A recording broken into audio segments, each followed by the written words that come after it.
안녕하세요, 감은성입니다. 저에게 일본은 늘 묘한 설렘을 주는 나라입니다. 어릴 적 일본 애니메이션을 보며 자랐던 세대라 그런지 성인이 되어 일본을 여행하다 보면 풍경 하나 그리고 거리 하나에도 괜히 옛 기억들이 겹쳐 떠오르곤 합니다. 그래서 일본 여행을 할 때면 어디를 가야 한다기보다 이 도시는 어떤 감정을 주는지를 더 중요하게 보는 편인데요. 이번 영상에서는 작년 도쿄 여행을 하며 직접 다녀온 장소들 중 제 기준으로 만족도가 높았던 여행지를 순위 형태로 정리해 보았습니다. 먼저 결론부터 말씀드리자면 도쿄는 오사카나 후쿠오카와는 결이 조금 다른 도시입니다. 수도답게 도시 인프라가 굉장히 잘 갖춰져 있고 특히 교통이 워낙 촘촘하게 연결되어 있어서 여행 컨셉만 분명하다면 동선 스트레스 없이 움직일 수 있다는 점이 가장 큰 장점이었습니다. 물론 물가는 소도시 여행보다는 높은 편입니다. 다만 제 체감상 20-30% 정도 수준이었고 그만큼 퀄리티 있는 음식과 서비스를 경험할 수 있었기 때문에 전반적인 여행 만족도는 상당히 높았습니다. 걷는 걸 좋아하고 쇼핑, 맛집, 야경처럼 대도시의 인프라 자체를 즐기는 여행을 선호하신다면 도쿄는 충분히 매력적인 선택지라고 생각합니다.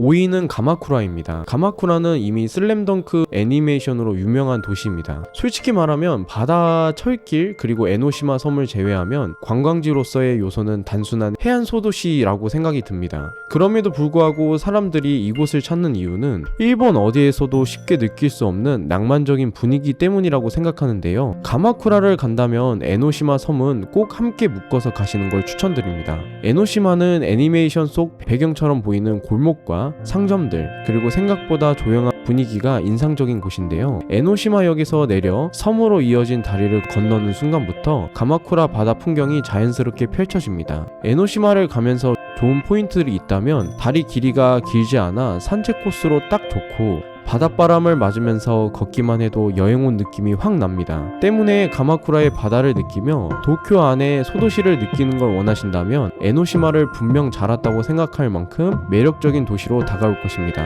에노시마를 둘러봤다면 이제 가마쿠라 시내와 해변 쪽으로 이동하게 되는데 개인적으로는 정오보다는 오후 3, 4시 이후를 추천드립니다. 노을이 지기 시작한 가마쿠라는 도시 전체가 부드럽게 물들면서 일본에 살고 싶다는 생각이 들 정도로 분위기가 좋았습니다. 반면 철길 사진 스팟은 사람이 너무 많아 개인적으로는 좀 아쉬웠습니다. 통제도 많고 대기 시간도 길다 보니 굳이 인생샷을 노리기보다는 해변이나 시내 골목을 여유있게 걷는 쪽이 훨씬 만족도가 높았습니다. 가마쿠라 해변을 걷다 보면 실제 가마쿠라 철길에서 볼 수 없는 바다를 직접 볼 수가 있고 바다 해변을 걸으면서 조용한 사색에 빠지거나 아니면 가마쿠라 인근 조용한 카페에서 노을을 보며 시간을 보내는 것을 추천드립니다. 저는 사진을 찍는 것을 좋아하기 때문에 출사를 하며 돌아다니다가 가마쿠라 현지 카레집을 방문하게 되었는데요. 사장님이 한국 사람에게 상당히 친절하셔서 기분 좋은 시간을 보냈던 게 기억이 납니다. 코리아. 감사합니다. 감사합니다. 가마쿠라는 철길이 유명하다고 말하지만 직접 걸으면서 느끼는 건 철길 외에도 조용한 시내를 걷고 노을진 스팟을 보며 돌아다니는 여행에 잘 어울리는 정말 조용한 낭만 도시라는 인상이 강했습니다.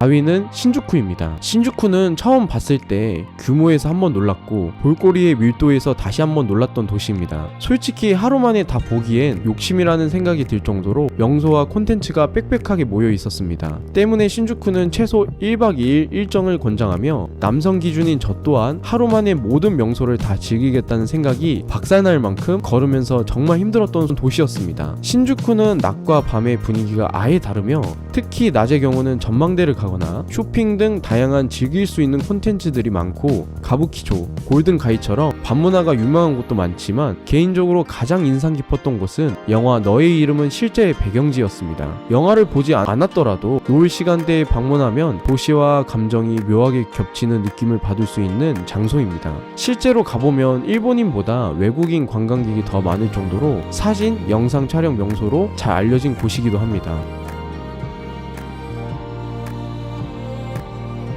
다만 저는 술을 즐기지 않는 편이라 신주쿠의 밤 문화 자체에는 큰 매력을 느끼지 못했습니다. 하지만 술, 밤거리, 사교적인 분위기를 좋아하시는 분이라면, 그리고 서울의 명동 같은 에너지를 좋아하신다면 만족도가 상당히 높은 도시라고 생각이 들었습니다.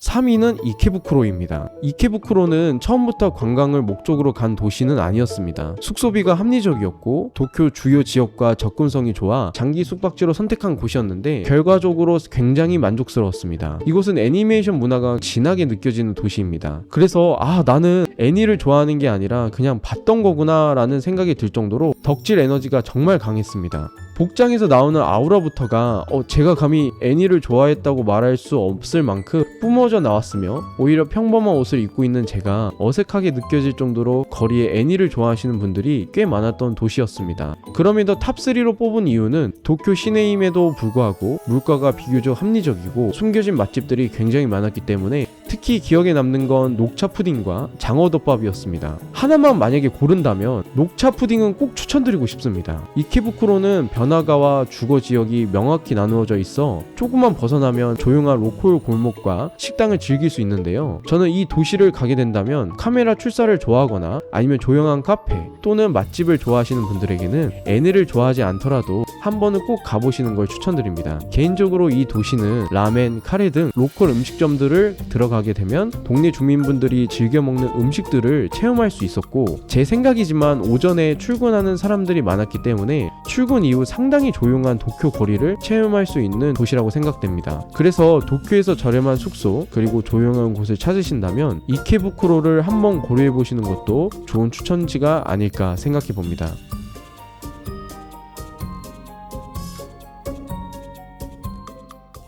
2위는 시부야입니다. 시부야는 말 그대로 도쿄를 상징하는 도시라고 생각합니다. 시부야 스크램블 스퀘어를 처음 걸었을 때의 감정은 지금도 기억에 남을 정도로 강렬했습니다. 굳이 전망대에 올라가지 않더라도 인근 카페나 상층 공간에서 도쿄의 에너지를 충분히 느낄 수가 있고요. 시부야에서 오모테산도로 이어지는 길은 일본의 샹젤리제라는 별명이 괜히 붙은 게 아니라는 생각이 들었고, 도시 자체가 굉장히 세련되어 있기 때문에 걷는 맛이 있는 도시였습니다. 특히 커피 좋아하시는 분들은 시부야에 유명한 커피집들이 많기 때문에 반드시 가보시는 걸 추천드리며, 청량한 카페 거리와 맛집을 원하신다면 메구로가와 쪽으로 살짝 벗어나 산책을 하며 여행을 즐기시는 걸 추천드립니다. 시부야는 도쿄 시내의 청량감을 느낄 수 있는 곳이며 개인적으로 여름에 갔는데도 시원하게 걸었던 동네였습니다. 가급적이면 노을질 때 걸어보시는 걸 추천드리나 아무 때나 가도 상관없을 정도로 거리 자체 퀄리티가 상당히 높았고, 여행 콘텐츠들이 어딜 가나 있기 때문에 도쿄 매력을 느끼고 싶고 도쿄에 대해서 정보가 없다 하면 시부야부터 와보시는 것을 추천드립니다. 도쿄 여행을 계획하시는데 만약에 다른 지역을 못 가더라도 시부야만큼은 꼭 가시는 걸 추천드릴 만큼 쇼핑, 음식, 분위기까지 어느 하나 빠지지 않는 도시이기 때문에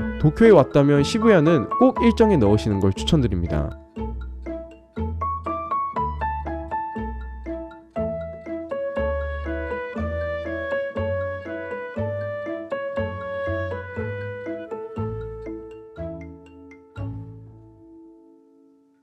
대망의 1위는 가와고에입니다. 가와고에는 외곽에 위치한 소도시입니다. 제가 이곳을 탑1으로 꼽은 이유는 단순합니다. 도쿄 안에서 당일치기로 다녀올 수 있는 가장 잘 관리된 소도시이기 때문입니다. 에도 시대의 분위기가 고스란히 남아있고 전통 가옥과 상점들이 자연스럽게 이어져 있어 걷기만 해도 여행 온 느낌이 확실히 납니다. 특히 히카와 신사는 후링으로 장식된 풍경이 인상적인 곳으로 사진 찍기에도 굉장히 좋았습니다. 가와고에 가서 직접 먹어보진 않았지만 가와고의 특산물인 고구마를 활용한 특산 음식물이 많다고 하며, 개인적으로 1위를 뽑은 이유는 후링과 특산물도 있겠지만 전통 가옥을 맛보며 돌아다닐 수 있는 SNS 감성 사진 스팟이 풍부하기 때문이라고 생각합니다. 여행은 결국 돌고 돌아 사진이 남기 때문에 만약 도쿄 안에서 큰 건물이 질리시고 도쿄만의 특별한 느낌을 사진으로 남기고 싶다면 가와고에만큼 매력적인 도시가 없다라고 생각합니다. 실제로 당일치기가 가능할 만큼 가옥거리 자체가 잘 정돈되어 있고 무엇을 봐야 하고 무엇을 먹어야 하는지 이미 도시 자체에서 정해주었기 때문에 여행 난이도 자체는 상당히 낮은 도시라고 생각합니다. 저도 사진을 걷다 돌아다니면 연인뿐만 아니라 가족분들도 많이 오시는 걸 목격했기 때문에 도쿄에 오신다면 가와고에를 한번 들리시는 것도 좋은 선택지가 아닐까 생각이 듭니다. 도쿄에서 한 30-50분이면 도착하고 봄, 가을에 방문하면 가장 좋은 도시라고 생각이 듭니다. 여름에는 건물이 낮은 도시이기 때문에 그늘이 거의 없어 생각보다 많이 더울 수 있고, 그렇기 때문에 12시에서 한 3시 이후인 대낮 시간보다는 노을 시간대에 방문을 추천드리는 바입니다. 마지막으로 오늘 소개드린 도쿄 여행지는 지극히 개인적인 경험을 바탕으로 정리한 내용입니다. 여행 계획을 세우실 때 정답이라기보다는 하나의 참고 자료로 봐주시면 좋을 것 같습니다. 영상을 만들면서 작년 도쿄 여행이 다시 떠올라 저 역시 다시 가고 싶을 정도로 좋은 기억이 많은 도시였습니다. 다음에 도쿄에 간다면 축구나 풋살 같은 스포츠를 중심으로 조금 다른 컨셉의 여행을 해볼 생각입니다. 그만큼 도쿄는 어떤 테마로 가도 어색하지 않은 정말 매력적인 도시라 생각합니다. 다만 한 가지 아쉬운 점이 있다면 나리타 공항 접근 비용이었습니다. 나리타 익스프레스 왕복 비용이 생각보다 부담이 될 수 있기 때문에 예산을 짤 때 교통비는 꼭 여유있게 계산하시는 걸 추천드리고요. 도쿄 자체가 한 20-30% 정도 생각보다 물가가 조금 있는 편이라 예산을 계획하실 때 조금 여유분을 두시는 거를 추천드리는 바입니다. 오늘 영상이 도쿄 여행을 고민 중이신 분들에게 조금이나마 도움이 되었으면 좋겠습니다. 감사합니다.